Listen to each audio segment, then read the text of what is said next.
Bulatkan tekad kuatkan hati, negeri ini memanggilmu kawan. Belajar bergerak berbagi untuk negeri, guru penggerak majukan pendidikan. Guru penggerak menghamba pada murid, kreatif rancang pembelajaran. Hargai potensi, tingkatkan prestasi, lahirkan profil pelajar Pancasila. Belajar bergerak berbagi untuk negeri, kita menjalin kolaborasi. Belajar bergerak berbagi untuk negeri, demi bakti pada Ibu Pertiwi.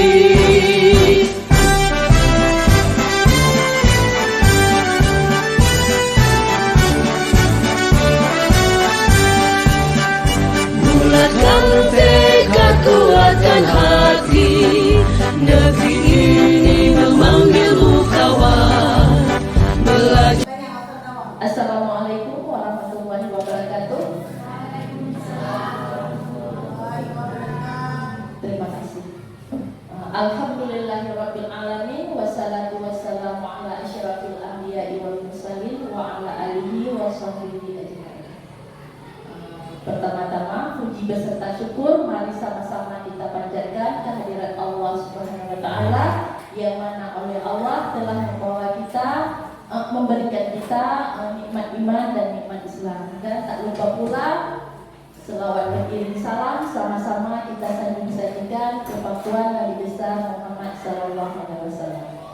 Penghormatan saya kepada Kepala Sekolah SD Negeri 4 Milen, penghormatan saya juga kepada Ibu Wakil Kepala Sekolah SD Negeri 4 Milen, dan penghormatan saya juga kepada seluruh Dewan Guru yang telah berhadir mendengarkan sosialisasi dari saya tentang penerapan budaya positif di sekolah. Nah, sebelumnya kita cerna dulu apa sih budaya positif itu? Budaya maknanya itu pikiran atau kebiasaan, sedangkan positif itu tentunya baik. Kalau negatif kan tidak baik, ya. Jadi makna dari budaya positif itu adalah pemikiran atau kebiasaan kita yang kita lakukan yang bersifat baik. Pemikiran atau kebiasaan yang baik-baik yang sering kita lakukan. Nah, selanjutnya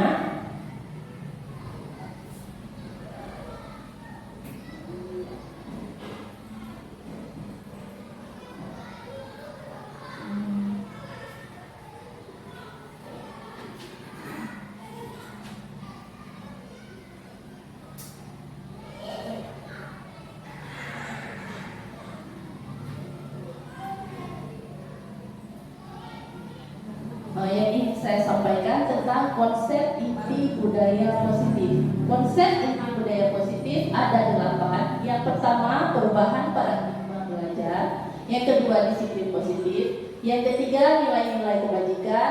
Yang keempat, kebutuhan dasar manusia. Yang kelima, motivasi perilaku manusia. Yang keenam, posisi kontrol guru.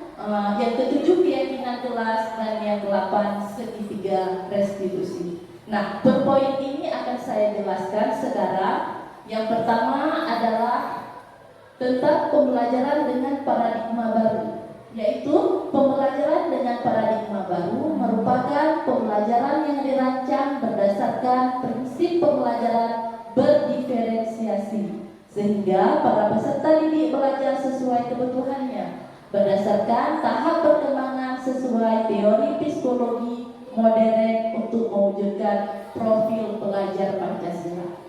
Profil pelajar Pancasila sudah kita ketahui bahwasanya ada 6. Yang pertama, beriman bertakwa kepada Tuhan Yang Maha Esa. Yang kedua, kebinekaan global. Yang ketiga, bergotong royong, kreatif, bernalar kritis, dan mandiri. Kemudian, masalah disiplin positif. Disiplin itu berasal dari kata disipliner, disiplinsi, yang artinya belajar. Disiplin itu adalah belajar. Disiplin mengacu pada disiplin diri yang memiliki tanggung jawab terhadap apa yang dilakukannya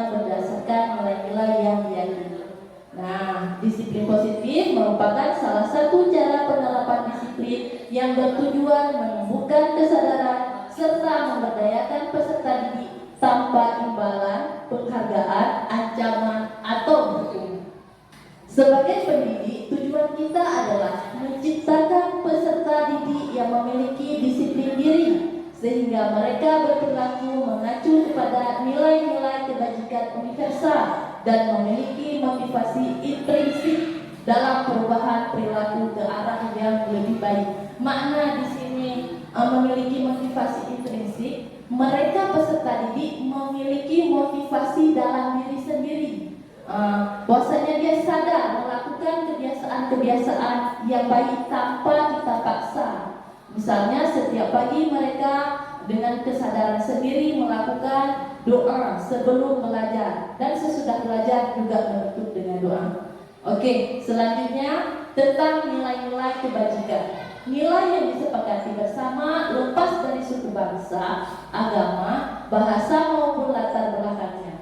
Nah, contoh nilai kebajikan di suatu institusi atau organisasi tentang profil pelajar Pancasila: beriman dan bertakwa kepada Tuhan Yang Maha Esa, berakhlak mulia, berkebinekaan global, gotong royong, mandiri, kreatif, dan bernalar kritis. Selanjutnya, Ibu Primary Years Program atau PYP: toleransi, rasa hormat, integritas, mandiri, menghargai, antusias, empati, keingintahuan, kreativitas, kerjasama, percaya diri, dan komitmen.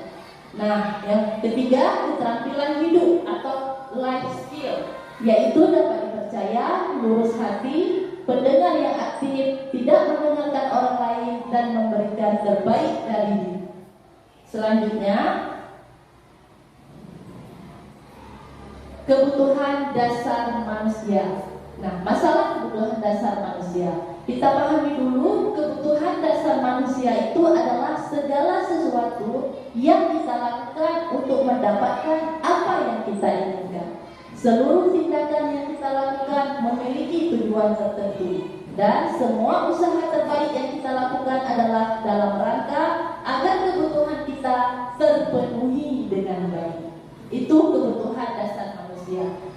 Kebutuhan dasar manusia itu ada 5 yang harus kita ketahui. Bahwasanya kebutuhan dasar manusia itu ada 5. Yang pertama, bertahan hidup.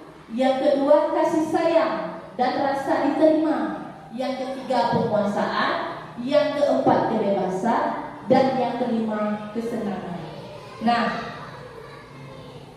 perincian dari 5 tadi, misalnya kebutuhan hidup itu adalah makanan, pakaian. Kalau rasa kasih sayang kita ingin dihargai. Kalau misalnya kebebasan kita ingin belajar di luar seperti anak-anak, tidak kita fokuskan mereka harus belajar di dalam.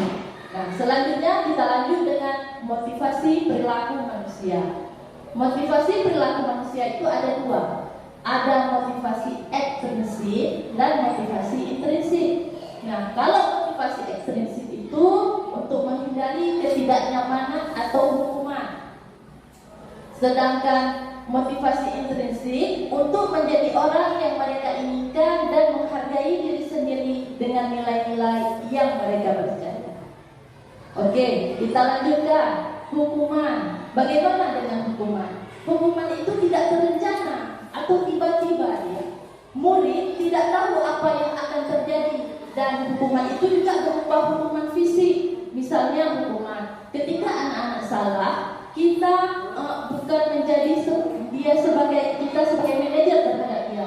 Namun kamu salah, kamu harus menulis 1000 kata di sebuah buku, itu termasuk hukuman.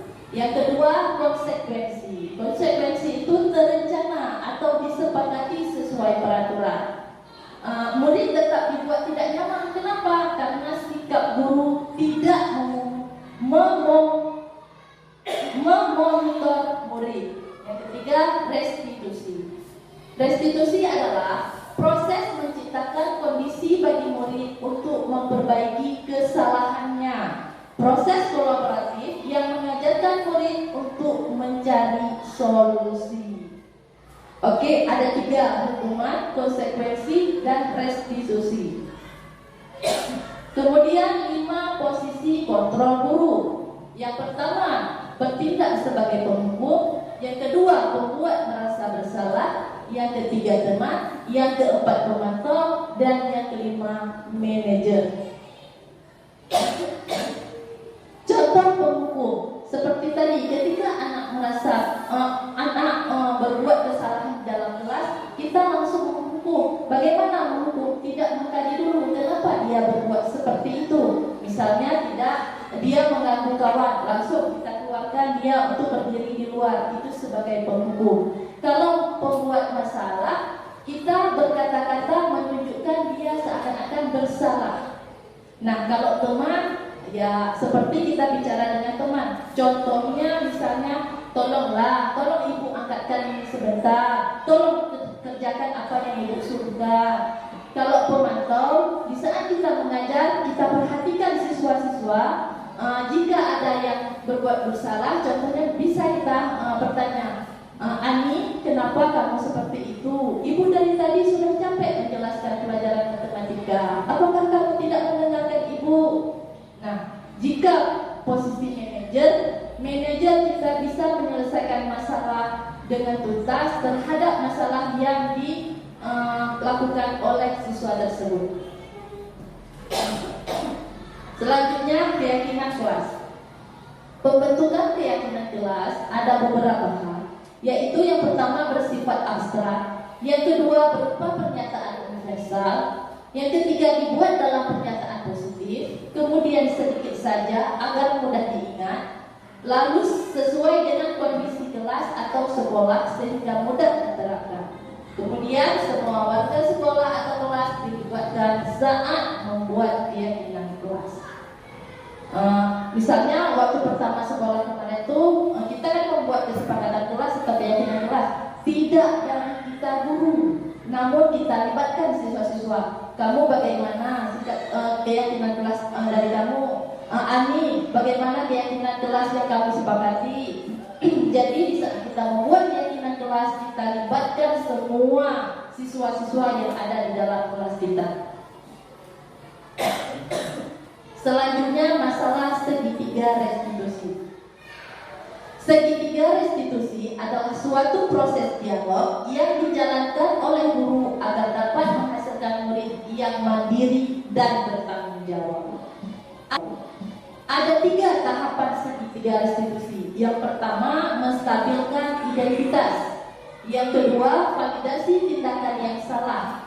Dan yang ketiga, menanyakan keyakinan. Inilah bentuk segitiga restitusi. Ada validasi tindakan yang salah, ada menanyakan keyakinan, dan yang pertama menstabilkan identitas.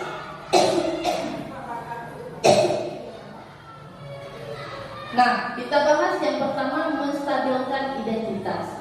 Di sini berdasarkan prinsip membuat kesalahan adalah bagian dari proses pembelajaran. Contohnya, pertanyaan tentang menstabilkan identitas. Berbuat salah itu wajar. Tidak ada manusia yang sempurna. Ataupun ibu juga pernah melakukan itu. Ataupun ibu tidak mau mencari siapa yang salah, tapi ibu ingin mencari solusi dari permasalahan. Kamu berhak merasa begitu. Itu adalah pertanyaan tentang menstabilkan identitas. Yang kedua, validasi tindakan yang salah. Berdasarkan prinsip setiap perilaku berupaya memenuhi suatu kebutuhan tertentu. Contoh pertanyaan yang kita ajukan, kamu pasti punya alasan mengapa melakukan hal itu, padahal kamu bisa melakukan yang lebih buruk dari ini ya. Kemudian, kamu patut bangga karena telah melindungi sesuatu yang penting buatmu. Bisa juga kamu melakukannya karena mempertahankan sesuatu yang penting bagimu. Di sini validasi tindakan kita tanya kenapa dia berbuat seperti itu. Misalnya dia mengambil makanan si kawan. Apa penyebabnya dia mengambil makanan si kawan? Kalau mungkin bukan gara-gara apa, dia tidak akan mengambil. Ataupun kenapa dia memukul kawan? Kalau mungkin bukan gara-gara dia diejek sama kawannya, dia tidak akan memukul kawan. Oke, tahap yang ketiga, menanyakan keyakinan. Tahap ini berdasarkan prinsip teori kontrol bahwa pada dasarnya kita termotivasi secara intrinsik. Pertanyaan-pertanyaan yang kita ajukan, apa keyakinan kelas kita, nilai-nilai apa yang telah disepakati bersama, seperti apa gambaran sebuah kelas yang ideal menurut kamu, dan bisa juga kamu ingin menjadi orang yang seperti apa. Kita tanya keyakinan sama dia. Kan tadi sebelumnya kita sudah membuat kesepakatan kelas. Nah, saat dia berbuat kesalahan, disitulah kita tuangkan keyakinan kelas itu. Misalnya, tidak membuli kawan pada keyakinan kelas. Ketika saat terjadi dia membuli kawan, kita tanyakan, apakah kamu masih ingat dengan keyakinan kelas yang telah kita sepakati kemarin itu? Begitulah tahap menanyakan keyakinan. Oke, dari serangkaian paparan saya tentang penerapan budaya positif, adakah pertanyaan dari Bapak Ibu?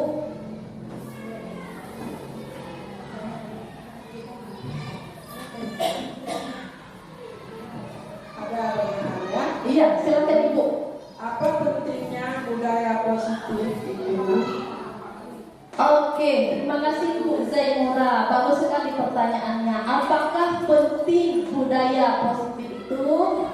Dengan budaya positif, saya rasa sangat penting di sekolah. Kenapa? Dapat menumbuhkan sikap gotong royong. Dari budaya positif itu bisa menumbuhkan sikap gotong royong, mampu melakukan kegiatan secara bersama-sama, sehingga tercipta kolaborasi yang baik antara seluruh warga sekolah. Kemudian adanya rasa peduli satu sama lain. Jadi di antara pentingnya sikap budaya positif itu timbul sikap gotong royong, saling menghargai, kerjasama di antara warga-warga sekolah, dan peduli kita sesama kawan di antara sesama rekan guru di antara sekolah. Gimana Bu Zainura? Jelas?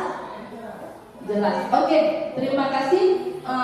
Dari serangkaian paparan saya ini, inilah penutupnya. Dalam penerapan program disiplin positif, hendaknya guru memiliki standar kepribadian, profesional, dan sosial yang baik, dimanapun guru mampu merefleksikan dirinya dalam posisi kontrol saat ini. Bagaimana perjalanan dirinya sebagai manajer yang menuntut murid-muridnya menjadi insan yang mandiri, merdeka, dan bertanggung jawab. Demikian paparan saya.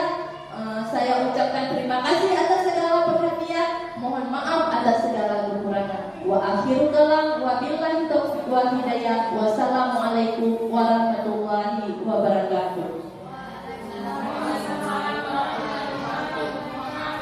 Sekali lagi terima kasih Bapak Ibu atas luangan waktunya.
Bulatkan tekad, kuatkan hati. Negeri ini memanggilmu kawan. Belajar bergerak berbagi untuk negeri. Guru penggerak majukan pendidikan. Guru penggerak menghamba pada murid. Kreatif rancang pembelajaran. Hargai potensi, tingkatkan berprestasi, lahirkan profil pelajar Pancasila. Belajar, bergerak, berbagi untuk negeri, kita